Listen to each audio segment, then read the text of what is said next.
I'm Jim Collison, and live from the Gallup campus here in Omaha, Nebraska. This is Gallup's Theme Thursday, recorded on June 12th, 2014. Theme Thursday is a Gallup webcast series that dives deep into the CliftonStrengths Finder themes, one theme at a time. And today's theme is individualization. If you have a question, comment, or contribution, we'd love to have you join us in our live chat room. It's available right below the main video window. If you're listening to the recorded version, you can email us those questions after the show. Just send that email to coaching@gallup.com. And don't forget to visit the Gallup Strengths Center. That's just Gallup Strengths Center, one word. GallupStrengthsCenter.com for all your CliftonStrengths Finder resources and training needs. You can also catch the video and both streaming and now downloadable audio for offline listening. Great way to take it with you on the road. Download it to your phone. Listen to it in the car. It's a great way to do it. Those are available as well out at coaching.gallup.com. If you'd like to live tweet with us during the webcast or start the Strengths conversation on Twitter, we're trying to do more of that as well. And if you're into Twitter, you'll know what I mean here.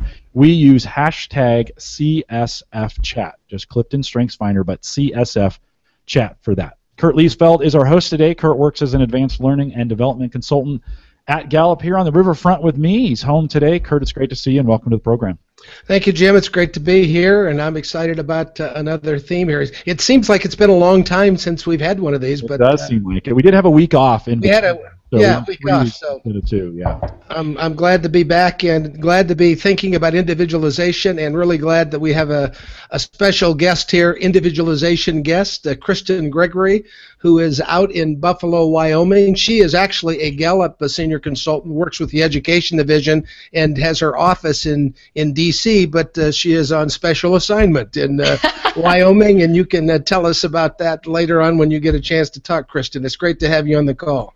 Thanks. It's great to be here. Well, let's jump right into it here. I'll kind of give my overview about individualization, and then we'll have a conversation with Kristin, who actually has individualization as one of her signature themes. So I really think individualization is it's a theme about people. It's in the relationship building theme, and if I were to kind of summarize and kind of shorten the definition, I think it really is a theme that gives people a clear perception about human uniqueness. Mm-hmm. And it's that perception that really can lead to helping a person treat and approach a person in a relevant way. So that's the definition. And what I really like to do when I think about themes, and I don't know if I've done this quite as much on Theme Thursday, but I think sometimes themes get clearer when you compare them and contrast them to other themes. So I'm going to do that a little bit to try to shed some light on this theme. First of all, it's interesting that the theme that is most likely paired with individualization is relator. Many times, not always, but the theme that is most likely paired with individualization is relator. And so relator is, individualization is really about insight into a person, insight into people, whereas relator is about intimacy with a person, getting closer to a person. So they're kind of close that way. They have a lot in common. Individualization is about knowing a person intuitively. It's really being able to kind of pick up on who someone is, sometimes without even spending a lot of time talking, just kind of intuitively understanding who someone appears to be, what makes them tick. Whereas relators also get to know people, but it really involves kind of one-on-one interaction over time. And obviously, if you've got both of those, that could really enhance the intuition and the interaction. Both lead to a better understanding of a person. I think another theme that has some things in common with individualization is empathy. And empathy is, both of these themes are intuitive themes. Individualization, as I've already said, is someone who's intuitive about knowing who someone is. Empathy is someone who is intuitive about knowing how someone feels.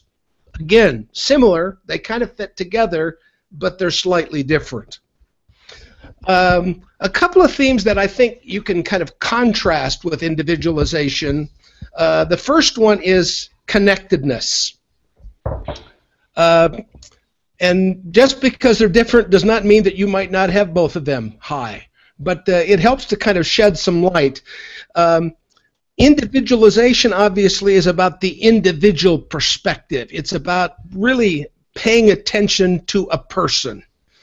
Connectedness is more of, for many people, it's kind of a global perspective, the bigger picture of the world. So you've got person, you've got people, you've got human being, you've got humanity. So that's how individualization and connectedness. Sometimes I use the metaphor, people with individualization see the tree, people with connectedness see the forest.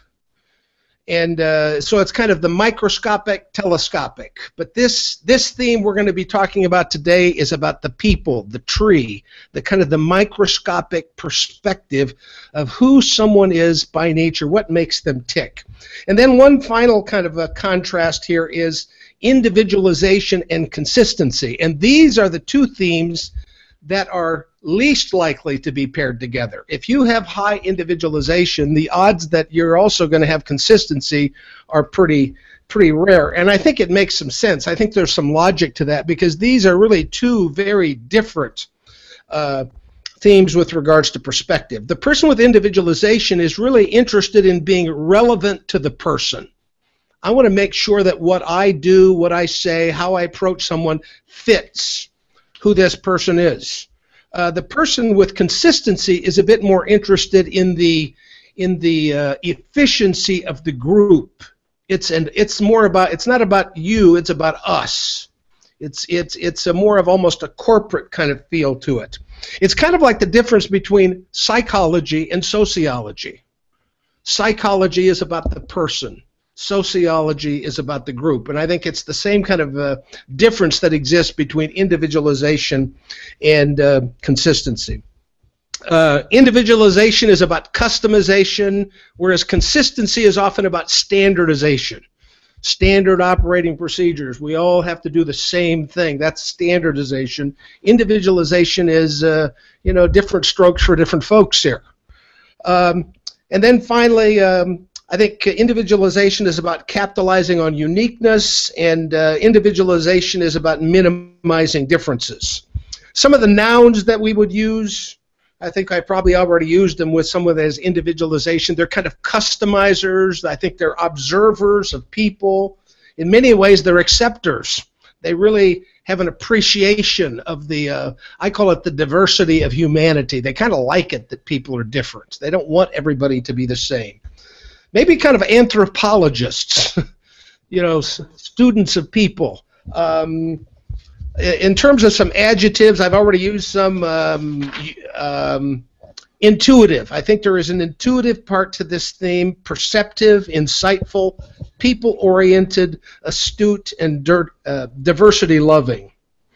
It's interesting. I think the CliftonStrengths Finder is really a tool for people who are low in individualization. It's a system that enables us to see the distinctions that exist between people, even though we might not have that talent. Some kind of metaphors or maxims. I mean, it's the one size does not fit all. I think that is a great statement to kind of catch the essence of it. I also just saw this phrase on this quote on, I think it was on Facebook on one of the Strength Finder websites that somebody put up, so whoever put it up, thank you. It was called, "Be yourself, everyone else is taken." I like that I think it was Oscar Wilde who said that. Be yourself, everybody is taken. The other thing is Don Clifton used to tell the story about this school. I think there was rabbits and squirrels and fish, and how they sent everybody to school, and they were teaching the squirrel how to probably swim, and teaching the rabbit how to climb trees, and they were trying to teach the fish how to run. And obviously, these things were not made to do those things, and so the whole idea about individualizing the approach to people, I think that story is a great illustration for it. Okay, that was my lightning round for individualization. So now we'll kind of draw Kristin into the conversation here. And Kristin, so when did you first learn that you had individualization? Oh, I love that question. Gosh, when first clues of this when I was little is when my mom. So I have two older brothers who are 10 and 14 years older than me, and so there was and then obviously my parents, and so they would have people around the house, and I was kind of this little tyke, and I would just be fascinated. I would just observe and watch, everything from what they were wearing to what they were saying to what they were doing to how they ate. I mean, I just kind of was this sponge, and a lot of times it got me in a lot of trouble. I would remember everything. But then after they would leave, I remember my mom, or maybe it was my dad, this one time, he said, you always want to sit down after people leave a cocktail party or something, we have a Thanksgiving, and you want to talk about each one, and you want to tell me, this person likes this, and this person's motivated by that. That was probably my command coming in a little bit there. The other thing that's kind of funny, I was reflecting about this, and obviously I'm out in Buffalo, Wyoming, and I, as a little girl, rode horses, and I was always around horses, and I didn't think about it until just reflecting out here, but every horse is different, and how you connect to that horse, and you really have to really start where that horse is in order to ride it or to get it to do what you want to do as wild animals. And so, I think horse is kind of the nurture part of how individualization started for me, helped me understand diversity a little bit. Yeah, no, I think that's a great. So individualization works with horses as well, it sounds like. It does, yeah, it does. But but I think you're right. It's this appreciation of the diversity of life, of creation in reality. Yeah, and so something that you said about an anthropology, right? And I was just listening to this TED talk. Don't ask me who it was by, but she's this brilliant woman. And she was talking, diversity is how we survive. And so that really resonated to me. And then she talked about how that we all have, original medicine, which kind of sounds hoo-hoo or out there. But then she went into that every single person, their eye, how they see things, the coloration of their eyes and their lens, there's no other person like that on the planet Earth than you. Your vocal cords, there's no one who sounds or speaks like you. And then, of course, your fingerprint.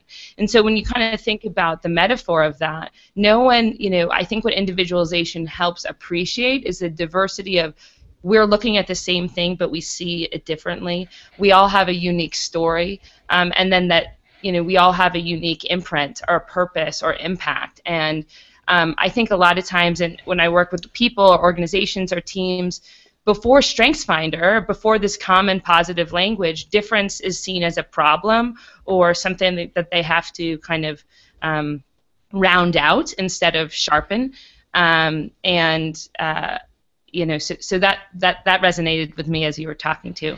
Yeah, no, I think individualization is a key theme in this whole strengths movement, to be honest with you. Mm-hmm. Mm-hmm. So when you're coaching people with individualization, what are some things that you noticed, or what's some advice that you give to people, or how do you help them develop that particular theme, or how have you developed?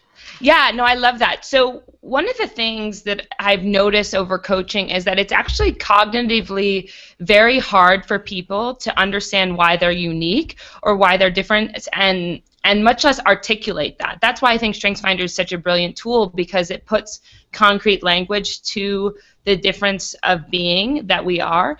And I think sometimes we look at our top 5 and because it's so default and it's so innate, we don't recognize its value and we don't see it as unique.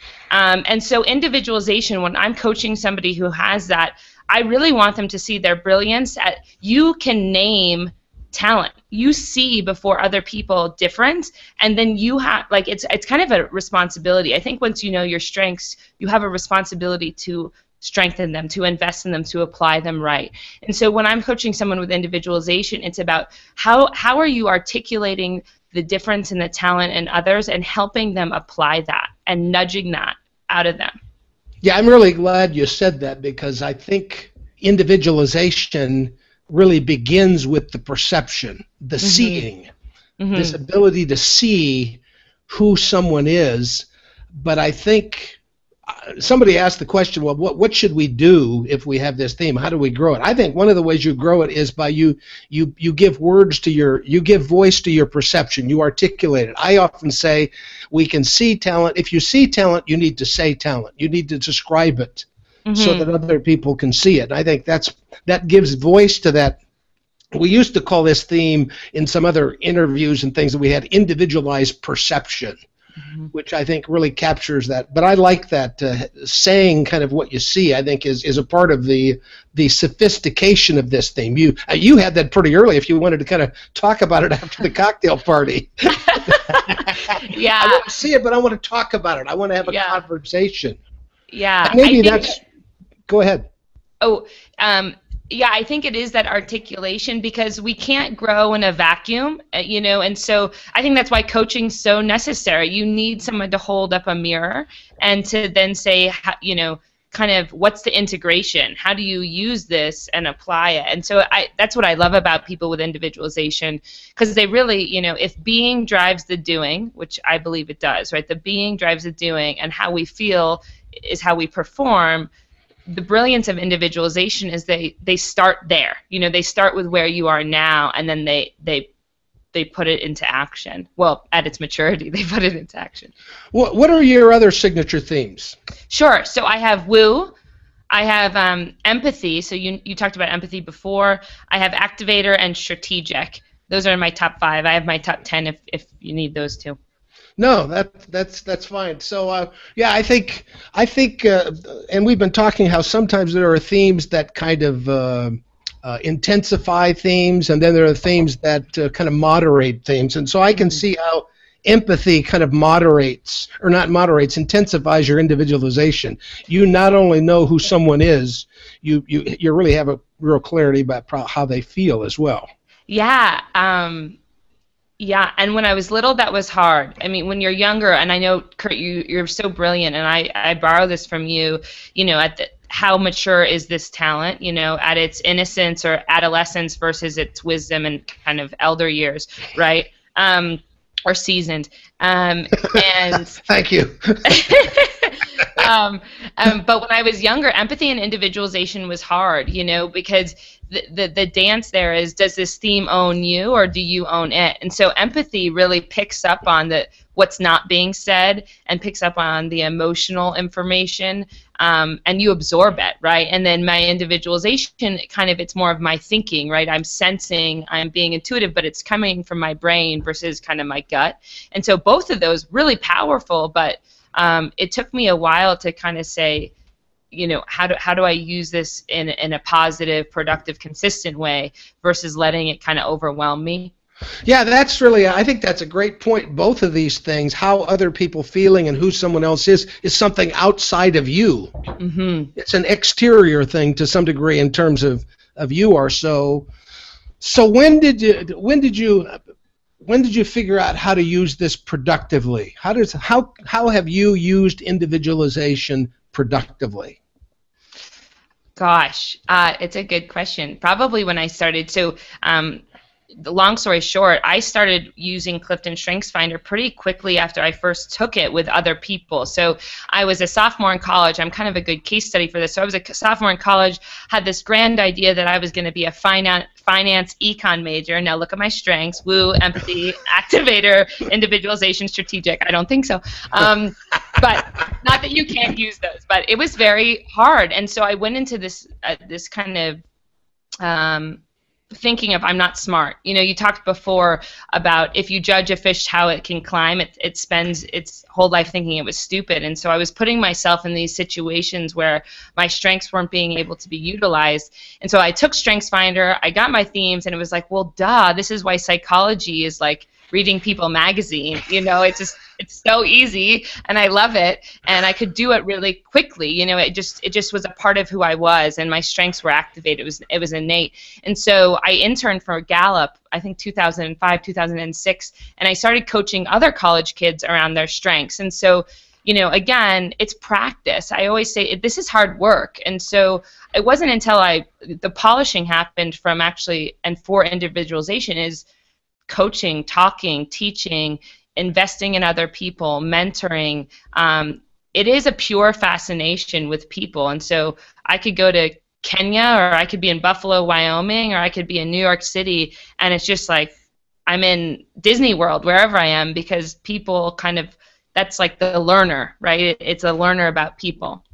Yeah, boy, I wish we need to capture the last minute of what you just said. I think that really captured the essence of pure individualization. And I just want to mention that I know you work with the education division. You've worked with my wife in the past, and she has told me that she thinks you're one of the brightest strengths finder minds around. So, that individualization.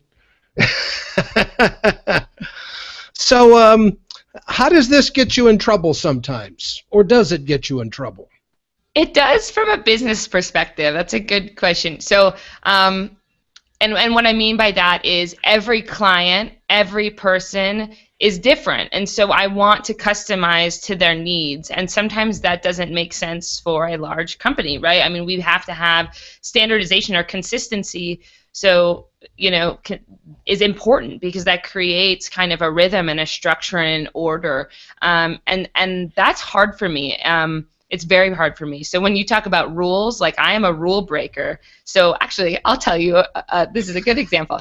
I have yet to do my one of the trainings that is mandatory for Gallup, and I need to do it. And it's my individualization that's like, I'll get to it. I don't want to do that. And my wonderful mentor and boss, Connie's like, Kristin, do it. Or my timesheet's a good example too.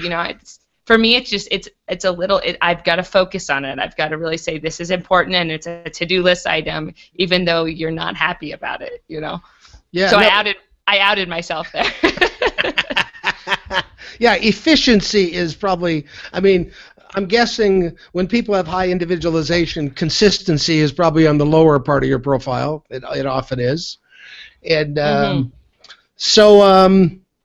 How do your other themes, when you think about your other themes, sometimes we talk about the dynamics of themes. We talked a little bit about empathy. Are there any other themes that kind of play nice with your empathy, that kind of add value to it? With my empathy or my individualization? With your individualization, I'm sorry. Okay, yeah. I think it adds a level of authenticity. It's really a curiosity drive for me, and so. But when I pair it with strategic, which is my number 5 theme, it helps me sort really well. So this is a theme. So sometimes I'll say, think about the best coaches in baseball or basketball, or the best teachers, the best principals. Right? They say, I help people do what they do best. And so with my strategic in there, it really helps say, you're better at this than me. Can you help me? Or, wow, you and I are similar in this way, and can I use you as a sounding board? But when I see it in other people, individualization, I kind of help them play to that. So my individualization and strategic kind of help build roadmaps for other people and how they use their strengths. So that comes in handy. The other thing that, you asked me what gets me in trouble, and the first theme that always comes to mind, well, 2 of them, is Activator and Command. So when Activator and Command are paired with individualization, sometimes I can't not say what I'm seeing in somebody, good or bad. And sometimes they're not ready to hear that or want to talk about that. So, the best coaches, they nudge, but they also call a spade and kind of deal with their answers, kind of ask provoking questions, and can be the container for what the answers are. And so I think that my individualization and my command and activator actually are kind of catalyst for, why waste your time? Like, let's start now doing what you're meant to do, or being who you're meant to be, and I like that. I like that energy about that combination. I have individualization in my top 10 too, so I have some of this as well. And I just want to kind of run something. There's some things that bug me sometimes, and I think it's related to my individualization. And there's a lot of popular conversations and actually probably some research around generations. Generation X and Generation Y, and I don't know what they all are. And what I've noticed about the discussion about generations is usually they're telling us what's wrong with the generation. Yes. It seems to be kind of negative, and to some degree that bugs me because I don't think everybody in that generation is the same. Now, Yeah. so you're a smart person. Any thoughts on that? Agree or disagree? I couldn't agree more. I think the United States is the most ageist country in the world, and what I mean by that is that we sector how we live, our education system by how old you are, and that takes away from the wisdom and the shared collective wisdom across generations. And actually, I love that you said that because my best friends, I have, about a handful of best friends that are in their 50s and 60s, and I don't mean kind of best friends. I mean, like, I do everything with them. And it's interesting how people respond to that. Like, well, what do you do? What are you doing? Or what, who is this? Is this your aunt? Is this your mom? I'm like, no, this is my best friend. And so I agree. I think that individualization or lack of, or like the ageism or one stereotyping, right, is kind of what you're talking about. Mm-hmm. It really bugs me because it takes away from the ability to accept or learn from others, which is really kind of at the heart what individualization is about, right? Well, good. I'm sure there'll be we'll get some questions about that because I often have some discussions with people about generations, and people are, and I think part of the reason we think about these groups of either men or women, gender, you can do this, you can do it around age, you can do it around, there's an efficiency. There's something faster about thinking about the group as opposed to thinking about individuals, and obviously there's a place for efficiency, but it should never be a substitute for the person. Yeah, I love what you're saying, and it's true. I mean, our brain is designed to cluster, right? We want to cluster information, we want to label, and we do this with strengths too. I mean, we'll say woo is charismatic or inauthentic, right? We want to label things. Our individualization is too picky and they customize too much. Well, and I don't mean just those are barrier labels. We could put positive labels too, but our brain is kind of to do that, and it's actually an illusion of safety, right? So once I label something, that becomes true, and then I collect evidence for that. And so generalizations, stereotypes, labeling are really harmful because they take away the opportunity that I think individualization can sometimes organically see. Jim, do we have any questions? Yeah, actually, a lot of questions today. Okay, let's take some. Everybody's been on that. So I've been trying to group them. Speaking of them, I've been trying to group them a little bit. So, clustering. Brent O'Bannon and Carol from our chat, Brent in our Facebook group, and Carol kind of said the same question. Some strategies, activities, resources that could help us maximize our individualization. And then Carol kind of put a twist on it, specifically around children and students. So some activities, some resources as we think about how do we maximize our individualization. Gosh, this is a time when I wish Jerlene Mosley was here. She is one of my partners in crime around this. But so for what people who are learning to be coaches, I always say, I don't know if you guys have the insight cards or but almost like put the 34 themes out and pick 5 out or pick 3 out, and then ask yourself, what would this person look like? What would this person be? What would frustrate this person? What would motivate this person? What types of activities would this person love? I think, again, this takes work. It takes practice. So I think the individualization, the activities around that is kind of playing with it, talking about it, assigning yourself, okay, I'm going to have every family member. I did this one Thanksgiving, and I had a lot of eye rolls before I did it, but they loved it after. So I made everyone take StrengthsFinder, and then we sat around and we talked about our themes and how actually our themes tied to gratitude. And it was fascinating, and it brought our whole family together, but it also helped me practice individualization, right? So as Kurt says, it's about people. And then for kids, well, gosh, this is my passion, is about, there's not a one-size-all approach to a child, right? Any parent knows if you ask people who don't get StrengthsFinder, sometimes I'll say this, do you have kids? Do you have more than one child or grandchild? And they'll say, yes, and then I'll say, well, are they all the same? Well, of course not. Well, that's kind of what StrengthsFinder helps you do. How are they different? How do you maximize on that? And so in a classroom, that can be hard, especially when you've got a lot to do. And so things with activities with kids that I've seen, or I think, is have an assignment and think about what are all the ways that you can define success. There's not one definition of success. So people who have high command or presence or influencing, let them get up and speak and share their wisdom or their project out loud. People who need time to think, assign them more time to the library, the strategic thinking themes, or let them research or talk or plan or build roadmaps. So it's really, I think individualization with kids is how are you customizing to what they do best. And a lot of individualization is ask. You don't need to be an expert on this. It's about asking good questions. A thing that I'm doing out in Wyoming that is kind of fun is people are coming to visit me and they know I do strengths, and so that sometimes I'll say, well, let's do something fun out in nature. And so I'll say, go grab an object in nature that represents each one of your themes. And it's fascinating, and it really helps people kind of put symbolism to each one of their strengths. What would you add, Kurt? Yeah, I would just add, if you have individualization, you need to be with people. You need to work with people, be around people. I mean, your career kind of path is a great example. I mean, when you were thinking about some kind of financial role that maybe you would have been working with numbers more than people, it didn't seem like a fit. So I think it's just a clue that you ought to be around people. And I think the other thing I would say is be aware of your perceptions and learn to trust your perceptions. And then learn to articulate your perceptions about people.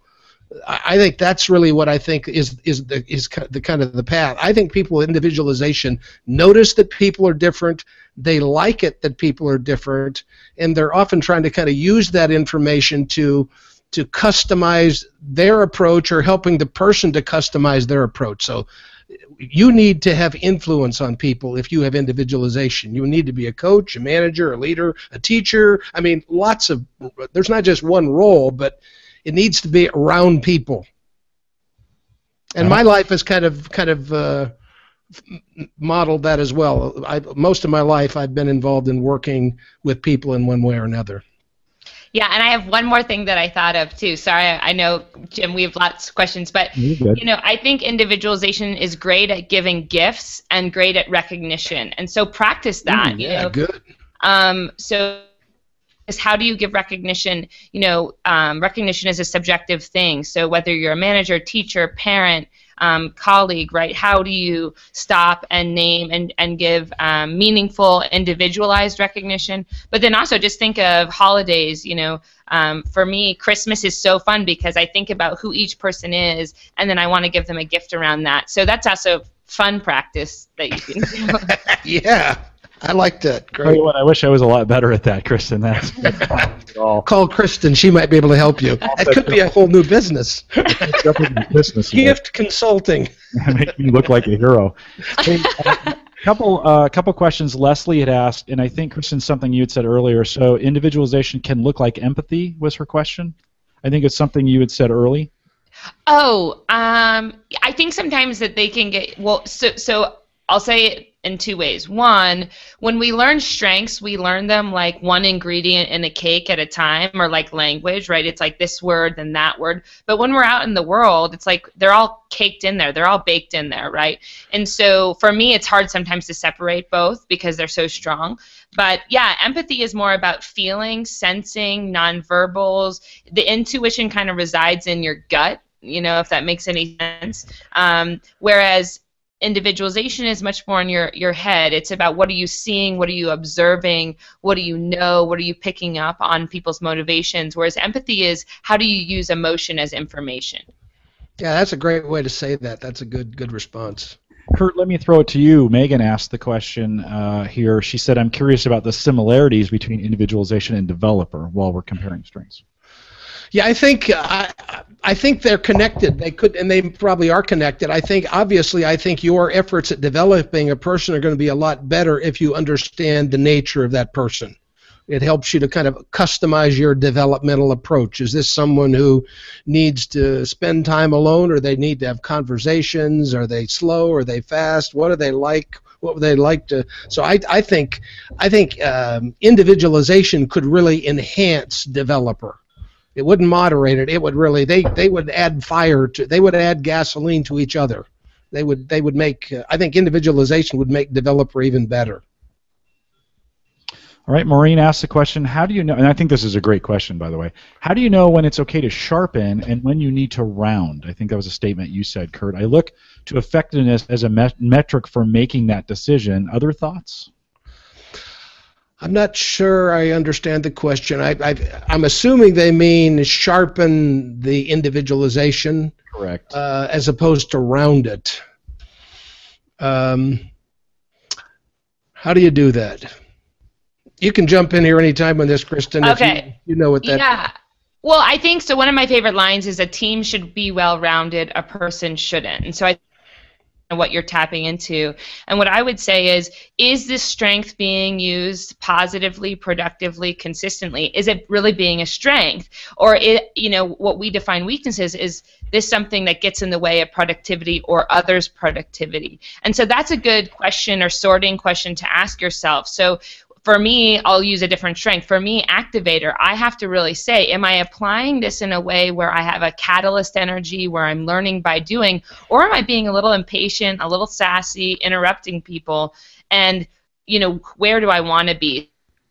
Not that your strengths are always going to be applied perfectly. That's irrational thinking. But it's, can you notice the difference and recover, right? Can you notice, oh, that talent isn't really being applied intentionally in the way that I want to? And so I hope that answers your question. If it doesn't, Kurt, what would you? Thanks for giving me more time to think by talking. I think the tension that exists between individualization is the tension between the person and the group. It's between relevancy and efficiency, and I think both are important. And I think probably the basement of individualization is sometimes we become so focused on the person that we might forget the bigger picture sometimes. Mm-hmm. And so I think that's something just to bear in mind. If you have individualization, your perspective is going to be biased toward the person. And while the person is important, the person is not the totality of all that is. There can be organizational issues, there can be team issues, there can be team needs, and so just bear that in mind. It's interesting, we do a lot of work with managers. We have the we have a management program as well, and one of the things that we know about the best managers is, while they certainly have a kind of a coherent philosophy of management and systems to kind of help support that philosophy, the best managers are the ones that also know when to individualize, when to make an exception to a rule that seems to apply to everyone. So, and again, I think people with individualization are people who sometimes are willing to kind of break those rules, not because they're inherently evil people, but because they believe that there is value in playing to a person. Not all the time, but they're knowing when to customize and when not to customize. Is kind of the challenge that I think people with individualization kind of struggle with, and I think that's part of the sophistication of knowing when to stop being more person-oriented, maybe becoming more group-oriented or more team-oriented or organizational-oriented. Adam asked the question, and Adam, I just want to make sure you don't think we forgot about you. He said an individualization is number 5 for him and developers 4. We talked about, right, individualization with developer already, so Adam, hopefully that answered that. Dawn asked this question, I strongly suspect that my daughter, who's about 14, has individualization. She can take the Strengths Explorer and find that out. She not only picks up on the details and preferences of others, but also gets frustrated that others don't see it. The shadow is that she hates to have attention on her or to be on stage because she fears everyone else is looking at her with a microscope. How do I encourage her to not only build her strengths, but not to hide from others effectively? Kind of that development around individualization question as well there. Does that make sense? Yeah, I'm thinking. Cool. Yeah, we do. We should probably think about our answers before. Yeah. It's a good question. Yeah. Kristin, any thoughts on that? I have something that I sometimes say when I'm teaching is that we have kind of human beings have a universal need to both be individuals and unique, as well as to belong. And so half of it is your daughter's at a prime time of the tension of that. I want to be unique and be an individual, and I want to belong. And so I guess I would help her develop both? With her individualization, can she turn that inward and start to name, you know, what she does well, what her interests are, passions, things she picks up quickly, things she just, you know, really enjoys doing, or has a, you know, loses a sense of time is sometimes a good question. And then, you know, can you invest or help her develop, maybe she has more like a relator, where she's kind of, she maybe likes smaller groups necessarily. When you say on stage she gets a little conscious of herself, you know, can you have her develop some of those interests in groups or small groups? That come to mind first for me. No, I think that's good. You know, I would just add, I think one of the things that I've noticed with people with individualization, and this is not kind of research, but just an observation, that sometimes, and I've noticed this with my daughter-in-law actually, she has high individualization, and I notice sometimes that she's told me this, that when I'm around people who talk a certain way, I start to talk like they do. If they have kind of an accent or kind of a way, it's almost they are so aware of that they join people to some degree, and I think that helps to build rapport to some degree. But I think there might be a sense that you might lose your individuality in that, and I think about that in terms of teenagers, this peer pressure, you know, to become like everybody else. I can see that can be a pretty kind of trying time for a person with high individualization, a teenager with high individualization. It might even be more intense as you've described. So I think it's probably something we should think more about. So Adam wanted to modify his questions and somebody else asked it, and I think it's a good one. He says, with individualization being number 5, he has woo, positivity, and communication ahead of it. Do these strengths enhance it or make it harder? And, you know, let me just throw in the fact that sometimes we see individualization much like deliberative, where it takes on a little bit of a negative tone, like it slows. Like individualization is inefficient because you're dealing with everybody individually, and so maybe I want to throw that out as well. And Kristin maybe have addressed that.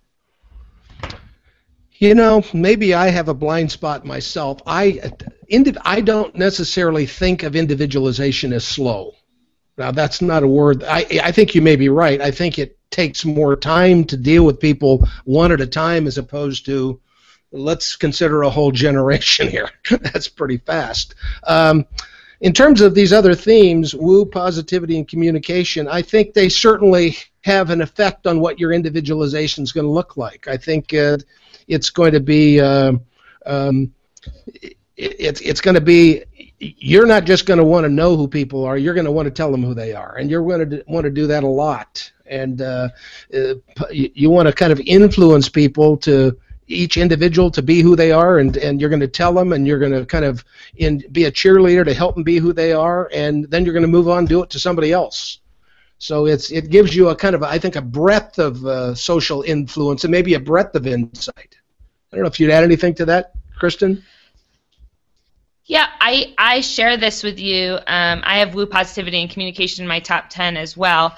And in the work that I do with schools, sometimes, you know, we ask high schoolers, we ask middle schoolers, elementary school kids, you know, about their school experience. And one of the things we found that's most important is, does a child feel like they're known? When they walk in the building, am I known? Am I seen? And when you look at those that combination, you are like a poster child for helping people feel special, be seen, be known, and really understand what the light is within them. And so, no, I would say it really enhances, and that, you know, you're a really good mirror for helping people believe in themselves.